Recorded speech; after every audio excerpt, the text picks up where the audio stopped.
What is up, world? It's your boy Ton, and you are listening to the Wonton Wealth Podcast. Here, I'm going to unravel anything and everything commercial real estate related. And more importantly, we're going to add abundant value. So if you're ready, buckle up your eardrums.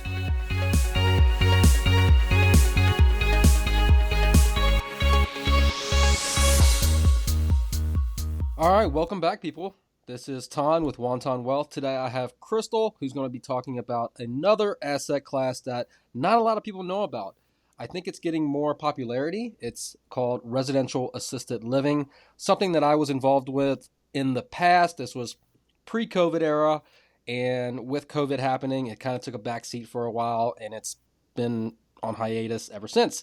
So, Crystal, welcome. Could you please give us a background of who you are, what you're doing, and what you're doing now as it relates to assisted living? Yes, I can. Thank you so much for having me. I appreciate it.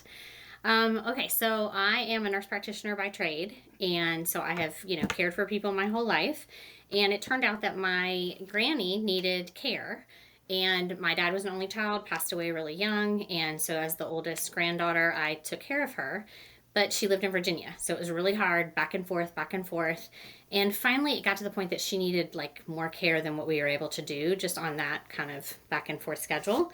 So I brought her here. I quit my job and became her full-time caregiver. During that time, I looked in the area to try to find a memory care home for her because she did have some memory care issues, and I could not find anything that really felt comfortable. So I decided to keep researching, and what I found was residential assisted living, and I was like, wow, this is it. This is something that cares for people. It's on a smaller scale. I would feel comfortable leaving my loved one in something like this. So my business partner and I started looking in this area. We could not find any homes in this area that are really good to convert because you really need a ranch home, no basement, obviously no stairs, things like that.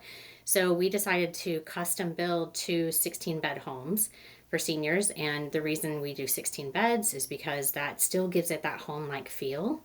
We can have really good caregiver ratios, but it's not too big, and yeah, you can make decent money. Got it. So let's backtrack a little bit. Within care for the elderly, there are different classifications. There's IL, which is independent living, then there's AL, which is assisted living, and then there's MC, which is memory care. Could you go through what the differences are with those 3 classifications? Yes. So when you are doing independent living, think of the patio homes and the little condos and things like that. So you have your own space, you've got your own kitchen, you've got your own car usually, and you're coming and going and doing your thing. There's a lot of group activities and things like that, so you can hang out with your peers and just enjoy your retirement, your life. When you start to need a little bit more help with activities of daily living, which 70% of seniors will need some kind of help at some point with those, then you start getting into what's called assisted living. So in assisted living, you might just have people who are helping you make your food, helping you take your medications, helping you bathe, helping you walk, helping you dress, just the things that you normally do every day. You just need a little bit of help. But then sometimes what happens is you get to a point where you need memory care problems, meaning you're not remembering who your loved ones are, who you are, what's safe, what's not safe. Definitely not taking your medications, not feeding yourself properly, not grooming properly. So that's when you go into memory care. So it's just the home that we're creating is assisted living, but also memory care because we wanted people to be able to age in place. We did not want them to have to move because once people do have memory issues, it's really detrimental when they go from environment to environment. So it's essentially a leveling system where level 1 is independent living, where you can take care of yourself independently. And as your aging progresses, you need a little bit more help where assisted living and then memory care comes into place. So there are, from what I understand, a lot of products out there that help seniors age in place, right? And they are big institutions, apartment-like senior communities, etc. What makes residential assisted living different from those products? So it's really about the caregiver ratio. So a lot of times what people do not understand is that when they go and see those beautiful places, and a lot of them are beautiful, but when you ask who's actually taking care of your loved one, you you get different answers depending on who you ask. And so in our model, it's actually 1 to 6 during the day. In some of the bigger models, it's 1 to 12, 1 to 15, 1 to 20. And having taken care of somebody that needs care, I can tell you that that just doesn't work. Like, you cannot physically do that. So that's one of the huge things that's different. The other thing for us is that we really will love on our staff, because we understand that if we love on them, they will love on the seniors. And so they literally will be sitting down and eating meals with them and doing, their chores with them. The idea is like it's a family environment versus an institution. Sometimes people don't realize that even at 60 feet to go down a hallway is too far. Like, the senior's not going to remember how to get there. They're not going to be able to physically make it that far. And they just, all they see is the beautiful chandeliers and all of these activity rooms. And look at this is great. And that's great. But the senior's never going to leave their room because they are afraid they'll never make it back. Right. And I remember back when I was doing my research on residential assisted living, a lot of these facilities or current offerings for seniors were like it gave an institutional feel. It looked like you were in an apartment or in like a hospital feel that you're essentially putting your loved ones who are older in something like a hospital long term. You walk around and everything just seems stale, it's cold, it's shitty, all the So above, sad. right? And yeah, and a lot of times for the population or for that specific area, they are multi-level floors. Mm-hmm. Imagine a big hospital, right? Or imagine a apartment building that is specifically for seniors. You have elevators. You have to be ADA compliant, right? Whereas when I was doing the residential assisted living project or anticipating or contemplating it, everything was on one level. And so that pretty much eradicates the need for any type of elevators, and every resident are on the same floor, right? Is that what your project is doing as well? Yes, so we have 16 private bathrooms, and everything has been built for seniors. So all of the sinks are ADA compliant, so if they get to the point that they're in a wheelchair, they will be able to roll under. All of the showers are zero entry, so there is no lip at all. There's no transitions between floors, so the kitchen floor will be the same transition as the living room floor, etc. We're not going to have rugs and things like that because all of those things are trip hazards. So we do have things like grab bars and things that help people maneuver in the hallways. They're beautiful, but there will be railings and there will be things like that are a little different than what you would see in a home.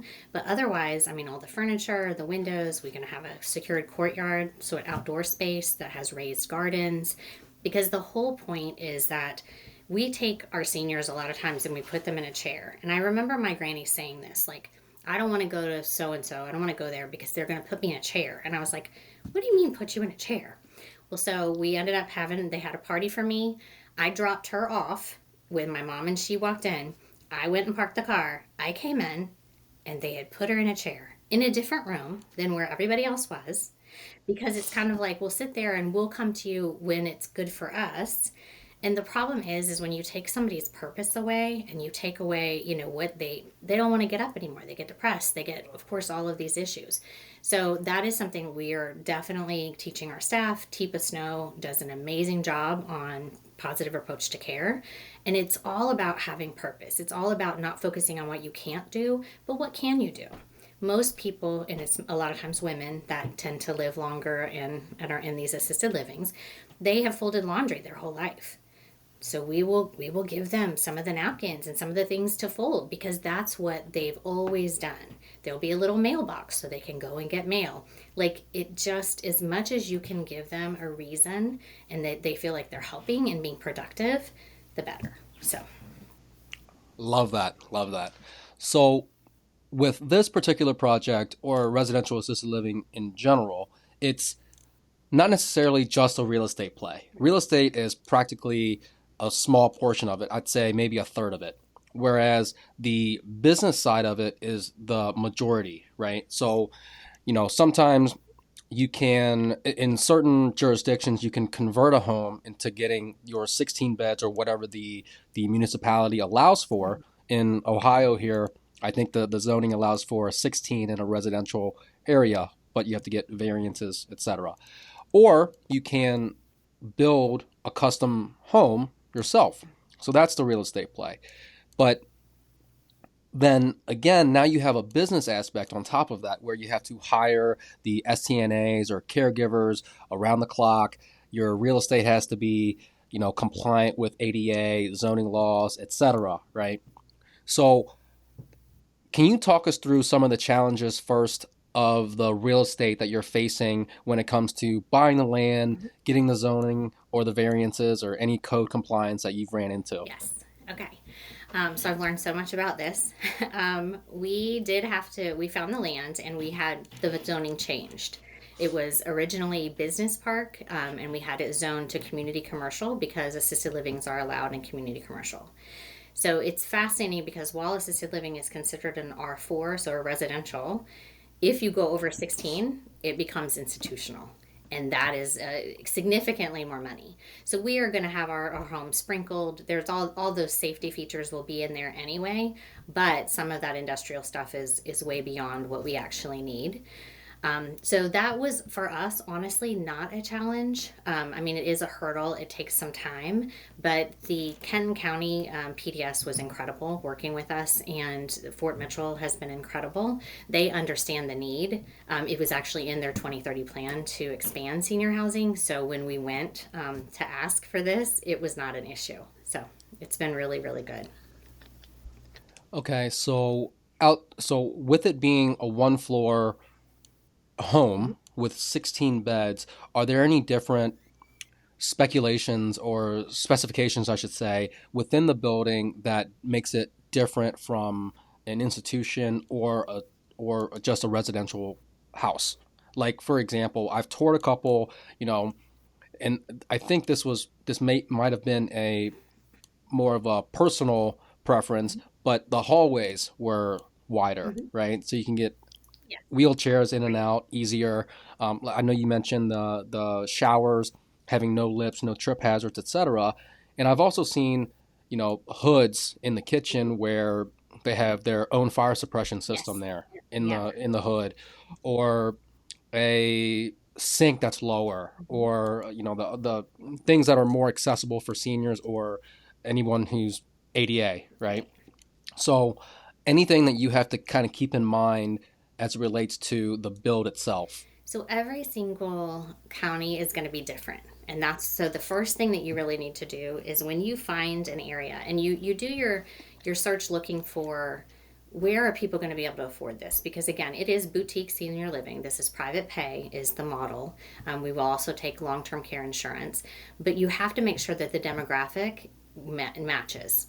So for us, like in Kenton County, they have 10.7 beds for every like 1,000 people that are 65 and older. So there's a shortage. So you just want to make sure that they can afford it, that it is a need in your area, that it's not saturated, and then the key is going to your county, like to your zoning, and you really can sit down with PDS. You can go through it yourself. It's all online. I mean, it's available, and you just need to like read it, read it, read it. And I would always suggest go in person if you're going to meet with them, because a lot of times when you call somebody on the phone, first of all, you're not sure who you're talking to, and you get different answers. And sometimes that's always one of the questions that we ask is show me where that is in the code. Show me where that is in the code, because people have an idea of what they think it is, but it actually is not that. We do have the industrial hoods. We do have our fire rating for our doors, for our walls, and things like that are more than what you would find just in a residential home. One of the cool features that we're doing though is we are doing Dutch doors, because we want that to be, if you have the bottom door closed, it prevents other people from wandering in your room, but you're still kind of open to the rest of the house. It's not like you're shut off in a room. So Got it.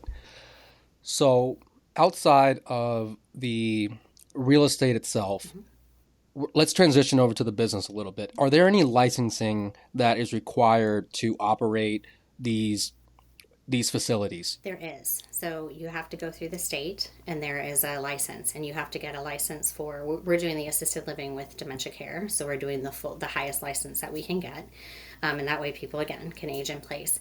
So there are a lot of programs in Kentucky. The one it's called K-Care, and they are amazing. They have so many resources. They work directly with the legislators. They have all of the requirements, and then when people get surveyed by the OIG, they tell them like, okay, this is what they focused on. These are the things you need to make sure that that you have good. So yeah, there's a lot of really good resources in Kentucky. I found a lot of support, which has been really, really nice. One of the things I did want to touch back on the real estate side, though, is I just want to point out that people don't realize, like, it has every single benefit that any real estate deal. So you've got the appreciation, you've got the cost seg you can do, you've got the bonus depreciation. Like, it's crazy. And if you pick your area well, which like Fort Mitchell is really good, it will appreciate really well on its own. Like, we in our deal right now, we got a pre-appraisal, and our deal is about $9 million total. The pre-appraisal came back after 1 year of stabilization at 11 million. So that's automatic equity that's in there. And then you do have the operational side, which I do feel like the operational side is obviously a little bit more risky. So it's really important to make sure that you're choosing a place that the real estate side can also hold you up if you need. And you guys will be owning the real estate as well, correct? Yes, but in this Got it. model, you can do whatever you. So you could own the real estate. You could just be an operator. You could do both, which is what we're doing. So there's different ways to get into this space. And you mentioned that the biggest difference with residential assisted living is the caregiver to resident ratio. In the institutions, you're looking at sometimes 1 per 20, one caregiver to 20 residents. I'm sure it probably could be higher. But in the residential assisted living space, we're targeting one caregiver to 6 residents, which is considerably better. And I say that because I come from a healthcare background as well, and reading patient charts, sometimes things get combobulated with each other. So taking care of one patient and to know that patient really, really well is a chore. It's a task. Now, when you add on 6 or 20 or 50, it obviously gets exponentially more crazy and increasingly difficult, right? So the 1 per 6 is ideal, one caregiver, 6 residents. So how many caregivers or STNAs, if you will, are you employing around the clock for these 2 buildings? So during the day, our ratio is 1 to 6 because we have 2 caregivers in each home and a manager in each home. And then at night, it's 1 to 8 because we have 2 caregivers in each home. So we're doing 12-hour shifts. One to 8. Got it. Okay. So I would imagine your biggest expense here would be employee Yes. wages. Yes. Yes. So outside of the caregivers, and this is going to be, are you doing both properties or both buildings as assisted living, or are you doing one memory care, one assisted living, or some type of hybrid? That's a great question. I think that our plan is to do a hybrid right now. And the reason that we're doing that is because we've heard different things. In some cases, when someone comes into assisted living, like, you don't want everyone to be memory care because it doesn't feel comfortable for the adult coming in that's not having as many issues. But if you can do a mixture, what other RALA owners have found is that the assisted living people who don't have as much memory issue actually like to take care of and help the memory care. So they help, make sure they're getting their food, like, hey, they need this, or hey, they need that. And they've kind of become their buddy. And so and again, that whole purpose thing is good. So originally, we're going to have them mixed. If at some point that becomes too difficult, then we may have one home that's strictly memory care, one that's assisted living. And they're mirror images of each other. So if we had to move someone from one home to the other, it's a mirror image. Everything else is the same. So from an operational perspective, aside from the caregivers providing assistance to the residents here, you're also providing meals. You're also providing activities. Right. what other amenities are you providing for these residents? So we also have a salon. So they will come in. Someone will come in and do their hair, do their nails. A lot of people don't think about that, but a lot of seniors they cannot get down and clip their own nails.